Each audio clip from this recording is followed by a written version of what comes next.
Good morning, everyone. Welcome to Amir's podcast. So today I'm not going to be talking about politics. I'm going to talk to you guys about something very important, about my profession and what I do for a living. You're a child's martial arts instructor. Trust is something that is earned. I've been teaching martial arts in the same community for the past 41 years. And if there's one thing I've learned, that is this: a black belt gives you authority on the mat. It does not automatically give you someone's trust. That trust doesn't come automatically. A good reputation isn't built with trophies, championship belts, social media followers, and how famous you are, how popular you are, how many black belts you have hanging on the wall and trophies. No, it doesn't work that way. It is built every single day. For 41 years, protecting my name, my academy, my students, and especially the children entrusted to us and me, has required constant awareness and responsibility. Because when a parent brings a child into martial arts school, they're giving us something far more valuable than the tuition and the money they're paying us. They are placing the children in our environment, in our hands. And that is an enormous responsibility, guys. Now I want to be fair to all martial arts instructors that I know, because the vast majority of martial arts instructors that I know, they're a very good friend of mine, a very trustworthy people, and 100% great. They love martial arts, they love teaching, and they love children, and they love children to become stronger and become confident, more disciplined, better prepared for life. But unfortunately, we also have seen terrible cases where someone in a position of authority, a coach, instructor, teacher, or mentor, is accused or convicted of abusing that trust. And when something like that happens, it doesn't only damage one karate school, it damages the whole entire reputation of our profession. Where abuse is proven, there is no excuse for it, guys. There is no martial arts rank high enough to protect it. There's no reputation big enough, and there's no friendship more important enough to protect someone's child. If a crime has been committed, it belongs to the hands of the law and the law enforcement and justice system. But today I also want to talk to the parents, directly to the parents. Parents, please listen very carefully. This is your responsibility also. Do not confuse respect with blind trust. I'm a martial arts instructor. I'm also a father. I have a child that I love dearly and I die for. And I would never ever tell a mother, a parent, trust me simply because I'm the instructor. No, I never say that. Do your homework. Find out who the teacher is. Do your investigations. Do your research. Ask around. Ask about the instructors. Check their background. Ask about the safety policies. Ask who has access to your child. Pay attention to how the instructors communicate with students. And most importantly, guys, stay involved. Don't just drop your kids and leave. Martial arts schools are not daycare. And some of them have become daycares. People leave them and leave.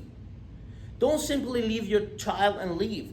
And don't assume everything is fine and automatically everything is okay because somebody is, wearing a black belt. No. Come inside. Watch classes occasionally. Talk to your child. Ask questions beyond just training.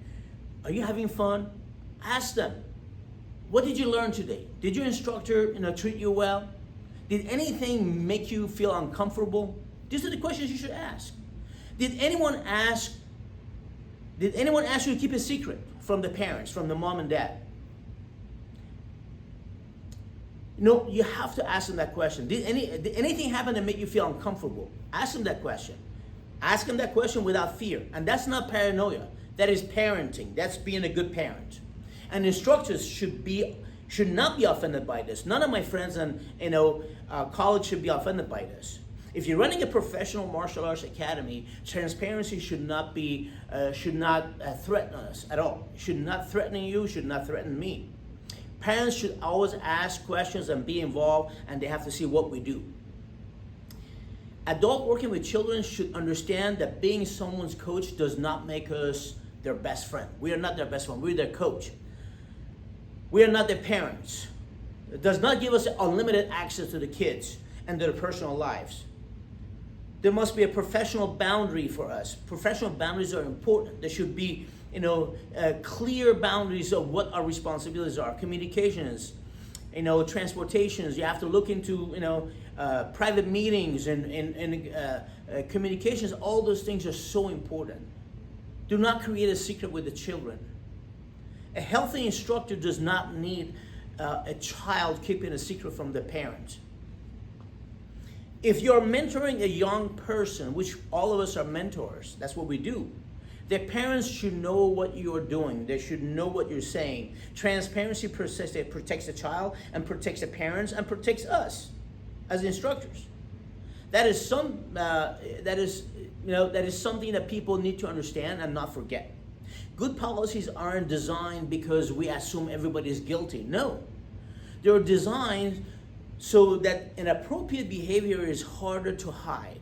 Misunderstandings are less likely, and everyone knows what all the boundaries are, and all martial arts instructors should feel that way and be responsible.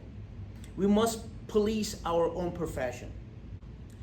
If something serious is reported, don't immediately circle the wagon because the accused person is your friend, instructor, teammate, or respected black belt. Who cares?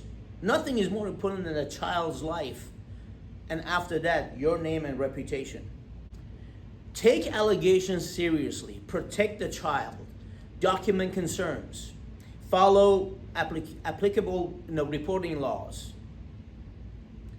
And when the criminal conduct may have occurred, then let the proper authorities investigate it. Let them know. Voluntarily talk about it and try to be there to protect that child. We are martial artists. We are supposed to teach courage. Sometimes courage means standing beside a friend, and sometimes courage means saying, I don't care who you are. I do care for you as a person, but I cannot ignore this. After 41 years, I still believe martial arts can be one of the greatest influences in a child's life. I've trained generations of people. You could ask around.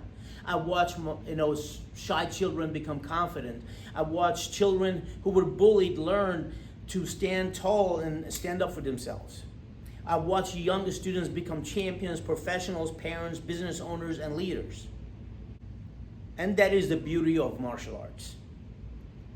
And that is exactly, we have to protect it because of that.